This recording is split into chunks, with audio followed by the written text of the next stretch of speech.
Merhabalar, kanalıma hoş geldiniz. Ben Erman. Kanalımda seri katiller, açıklanamayan olaylar ve doğaüstü gizemler bulacaksınız. Kanalıma abone olmayı, bildirimleri açmayı ve yorum yapmayı unutmayın.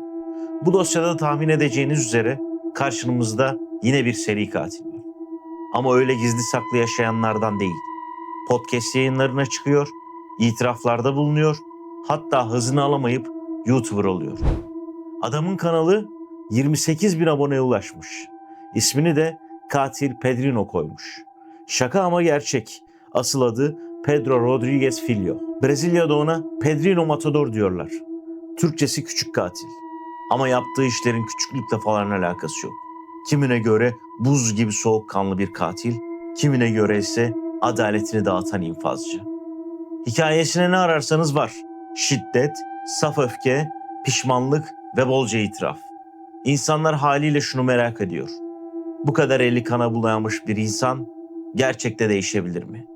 Gelin bu adamın kim olduğuna yakından bakalım. Pedro 29 Ekim 1954'te Brezilya'da Minas Gerais küçük bir kasabasında dünyaya gözlerini açıyor. Ama daha doğmadan belaya bulaşmış diyebiliriz. Babası annesi hamileyken kadını o kadar kötü dövüyor ki Pedro kafa travmasıyla ve beyin hasarıyla doğuyor.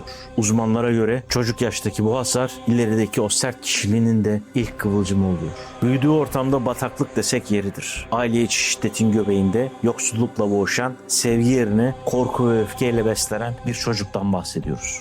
Okulda durum pek de farklı değildi. Pedro denince akla hemen kavga ve gürültü geliyor, öfke kontrolü sıfır, en ufak bir haksızlıkta veya tehditte gözü dönüyor, hemen şiddete başvuruyordu. Öyle kendi halinde sessiz bir çocuk da değildi. Pek arkadaşı da olduğu da söylenemezdi. O patlamaya hazır hali yüzünden arkadaşları ondan uzak durmayı seçiyordu. Olaylar Pedro 13 yaşına geldiğinde artık geri dönülmez bir noktaya ulaştı. Okulda hademelik yapan babası yemek çalmakla suçlanıp kapı dışarı edildi. Pedro bunu gururuna yediremedi. Babasının masum olduğuna adı gibi emindi. İşte o an kafasında bir ampul yandı.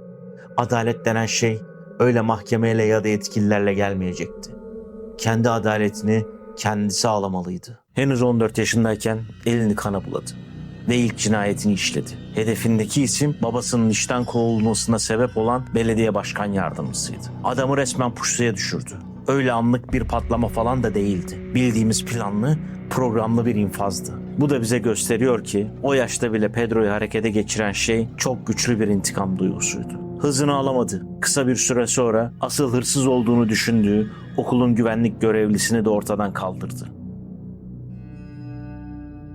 Bu ilk iki cinayet aslında onun kırılma noktasıydı. Kafasındaki her şeyi meşrulaştırmıştı. Suçlu gördüğü birini öldürmek, onun dünyasında artık bir cinayet değil, adaletin yerini bulması demekti. Olayın ardından daha fazla barınamadı ve soluğu São Paulo'da aldı. O devasal şehirde hayatı bambaşka bir yola girdi. Suç dünyasının tam da göbeğine. İşte o meşhur Pedrinho Matador lakabı burada markalaşmaya başladı. Ama şunun altını çizmek lazım. Pedro durup dururken canavarlaşan bir psikopat değildi. O şiddetin, yoksulluğun ve çökmüş bir sistemin kucağından doğmuş bir çocuktu.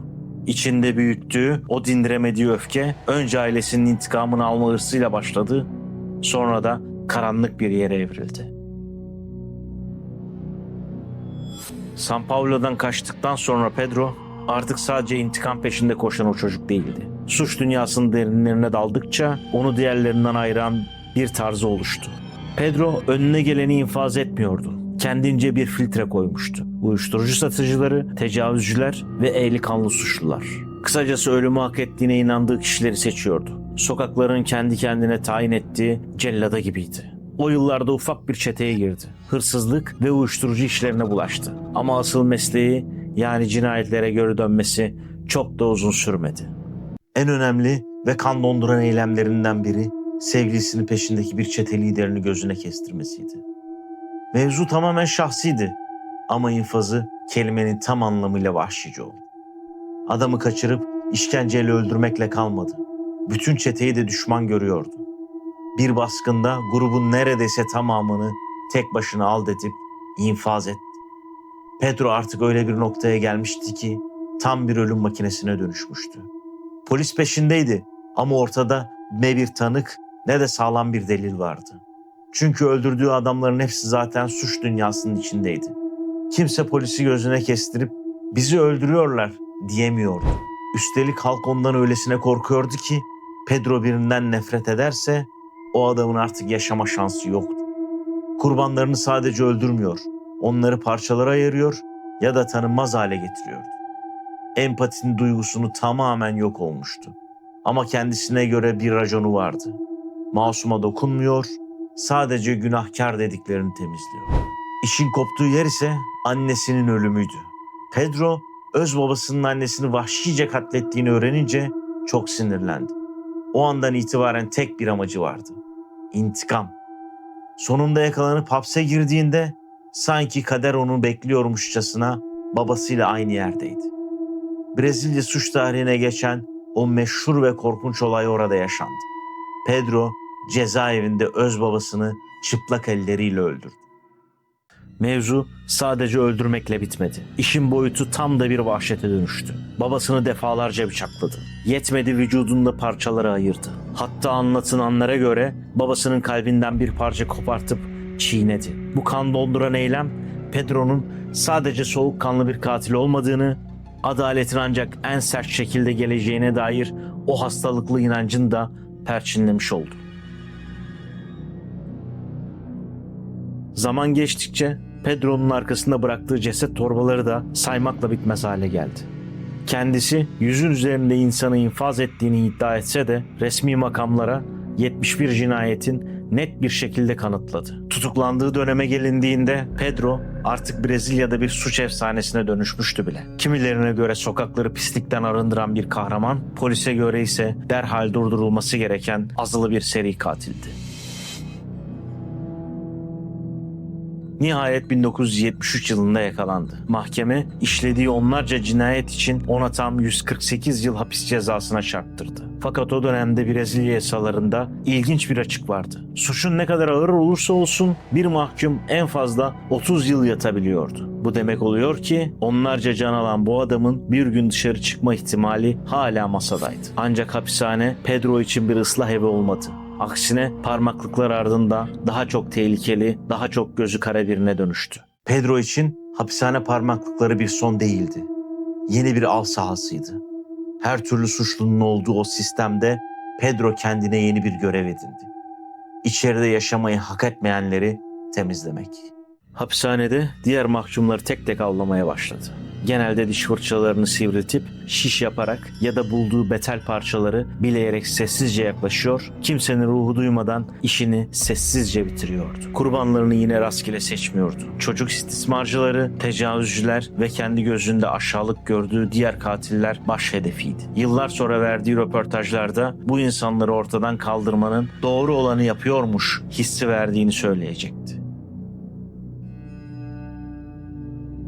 Pedro'nun durdurulmaz şiddet eylemleri yüzünden sürekli hapishane gezdirdiler. Ama yer değişse de senaryo hep aynı kaldı. Gittiği her yerde önce mahkumları sabıkasını araştırıyor, ahlaki olarak sınıfta kaldığını inandığı birilerini bulduğu an infaz planını devreye sokuyordu. Resmi kayıtlara göre Pedro sadece hapishanede yattığı süre boyunca tam 47 mahkum öldürdü. Hapishane yattığı süre boyunca ortalamaya vurduğumuzda neredeyse her yıla 2 ceset sığdırdı. Tabii bu cinayetlerin hepsi hukuken ispatlanamadı. Ama gardiyanlar ve yetkililer Pedro'nun ne kadar sistemli ve hızlı hareket ettiğinin farkındaydı. Pedro'da sadece kuru bir öfke ya da intikam hırsı yoktu. O savaşması gerektiğine inanıyordu. Adaletin işlemediğini düşündüğü o kopmuş sistemin içinde kendi rızasıyla cellatlığa soyulmuştu. Yani hapishane onun için bir cezaevi değil, temizlik yaptığı yeni bir oyun alanıydı. İşin garip tarafı herkes onu bir tehdit olarak görmüyordu.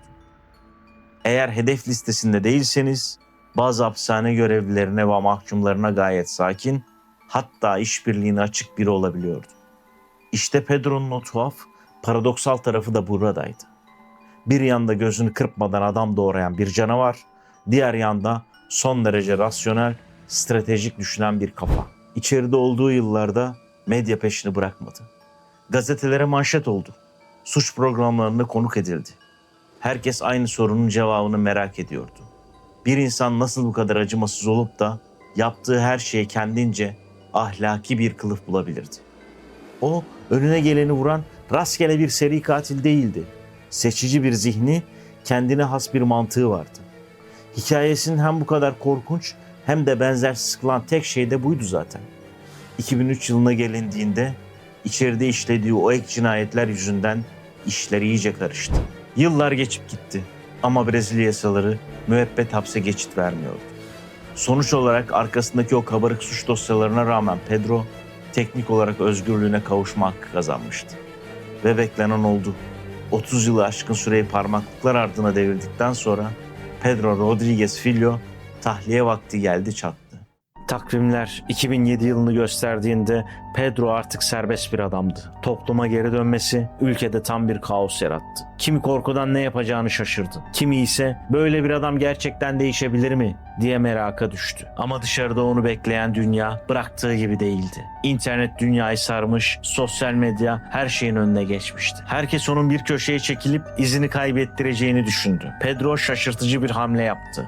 Gizlenmek yerine sosyal medya üzerinden kameraların karşısına geçip herkesin gözü önünde yaşamaya karar verdi. Bir YouTube kanalı açtı ve bayağı bildiğimiz içerik üreticisi oldu. Videolarında geçmişinden, işlediği suçlardan, ahlaki ve adalet anlayışından açık açık bahsediyordu. Artık bambaşka bir adam olduğunu iddia ediyor. Çıktığı röportajlarda içindeki o öldürme dürtüsünden tamamen arındığını söylüyordu. Ve artık kendini dinine adayan bir Hristiyan olduğunu iddia ediyordu. Kanalında sık sık gençlere sesleniyor, benim yolumdan gitmeyin diye nasihatler veriyordu. İnsanları şiddetten uzak durmaya, sorunlarını daha insancıl bir dille çözmeye çağırıyordu. Tabii bu durum büyük bir tartışma başlattı. Düzinelerce insanın canını almış birinin bu kadar keskin bir dönüş yapması herkes için pek inandırıcı gelmiyordu. Ama Pedro bu konuda çok netti. Hapishane bana düşünmek için çok zaman verdi ve şiddetin hiçbir şeyi değiştirmediğini anladım diyordu.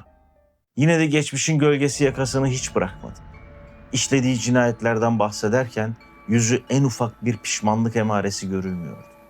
Olayları öyle detaylı ve ruhsuz bir dille anlatıyordu ki ben değiştim dese bile onu dinleyenlerin kanı donuyordu. Tahliyesinden sonraki hayatı pek de güllük gülistanlık değildi. Mütevazı bir hayat sürdü. Sürekli yer değiştirdi. Geçimini dijital maceralardan gelen 3-5 kuruşla ve ona inanan destekçilerin yardımıyla sağladı. Doğal olarak her şey bu kadar süt liman ilerlemedi. Peşinde hem kurbanların intikam almak isteyen aileler hem de adını lekelediği çeteler vardı. Aldığı ölüm tehditleri yüzünden zaman zaman kabuğuna çekiliyordu. Ortalıktan kaybolmak zorunda kaldı. İşin ilginç tarafı Brezilya adalet sistemi ve korkunç suç dünyası üzerine yapılan panellerde konuşmacı olarak çağrılıyordu. Anlattıkları her ne kadar tartışma yaratsa da meseleyi dışarıdan izleyen bir gözlemci gibi değil, bizzat karanlığın içinden gelen biri olarak konuştuğu için herkes onu pür dikkat dinliyordu. Pedro geçmişin silemeyeceğini biliyordu ama kendini yeniden inşa etmeye başlamıştı. O artık eski soğukkanlı katil imajından sıyrılıp şiddetin dibini görmüş ve oradan çıkış yolu arayan yaşlı bir adam portresi çiziyordu. Yıllarca medyanın odağında kalan, hakkında bin bir türlü teoriler üretilen bu adamın sonu tam da yaşadığı bir hayat gibi oldu. 5 Mart 2023'te São Paulo yakınlarında evinin önünde Pedro'nun cansız bedeni bulundu. Yanına motosikletle yaklaşan kimliği belirsiz kişiler Pedro'yu kurşun yağmuruna tutmuştu. Saldırı o kadar profesyonel ve organizeydi ki gelenlerin hedefinden ne kadar emin oldukları ortadaydı. Pedro'ya tepki verme şansı bile tanımadan işini bitirmişlerdi. Bulunduğunda artık çok geçti. Cansız bedeni kurşun yağmuruna tutulmuştu. Üzerinde herhangi bir boğuşma izi yoktu. Yani her şey saniyeler içinde olup bitmişti. Bölgedeki güvenlik kameraları saldırıyı an be an kaydetmişti. Ama karşımızdaki profesyoneller vardı. Saldırgan kasklıydı. Motosikletin plakası ise okunmuyordu. Bugüne kadar o tetiği çeken kişi de bulunamadı. Saldırının asıl sebebi hala koca bir soru işareti. Tabii dedikodu kazanı hemen kaynamaya başladı. Bir kesim onun Pedro'nun geçmişte canını yaktığı ailelerden birinin intikam eylemi olduğuna inanıyordu. Dile kolay, onlarca kurbandan bahsediyoruz. Birileri yıllar geçse de bu kini diri tutmak için anlaşılır bir durumdaydı. Zaten o değiştim dese de eli bu kadar kana bulaşmış bir seri katilin toplum içinde elini kolunu sallayarak gezmesini kimse içine sindiremiyordu. Diğer bir ihtimal ise Brezilya'nın o karmaşık suç ağları. Pedro her ne kadar tövbe ettim dese de yeraltı dünyasında hala ciddi düşmanları vardı. Bu suikast belki geçmişteki bir hesabın patlaması, belki de suç gruplarının birbirine verdiği bir mesajdı. Öte yandan Pedro'nun takipçileri ise onun artık normal bir hayat sürmesine izin vermeyen sistemin kurbanı olduğunu savunmaya devam ediyorlar. Pedro'nun bu değişim çabalarına rağmen toplumun ve çevresindekilerin onu huzurlu bir yaşam alanı tanımadığını düşünenler az değil. Onlara göre bu cinayet, geçmişteki şiddet ne kadar tövbe edersen et, bir gün mutlaka gelir bedelini ödetir düşüncesinin en somut kanıtı.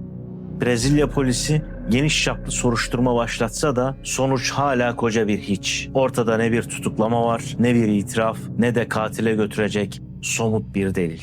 Bu belirsizlik Pedro'nun ölümünü daha da gizemli bir hale taşıyor.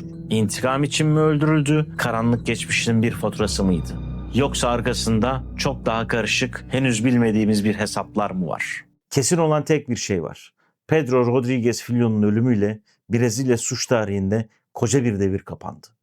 Kendi adaletini sağlamak uğruna onlarca canı alan bir adam, sonunda bir zamanlar avladığı kurbanlarla aynı kaderi paylaştı. Gözünü kırpmadan vurdular, öylece ölüme terk ettiler. Siz bu konu hakkında ne düşünüyorsunuz? Kendi adaletini arayan bir adam mı, yoksa sistemin yarattığı bir canavar mı? Yorumlarda fikirlerinizi bekliyorum. Bu tarz derinlemesine suç dosyalarının karanlık hikayelerini kaçırmamak için kanalıma abone olmayı ve bildirimleri açmayı unutmayın. Bir sonraki dosyada adaletin ve suç sınırlarını zorlamaya devam edeceğiz. Görüşmek üzere.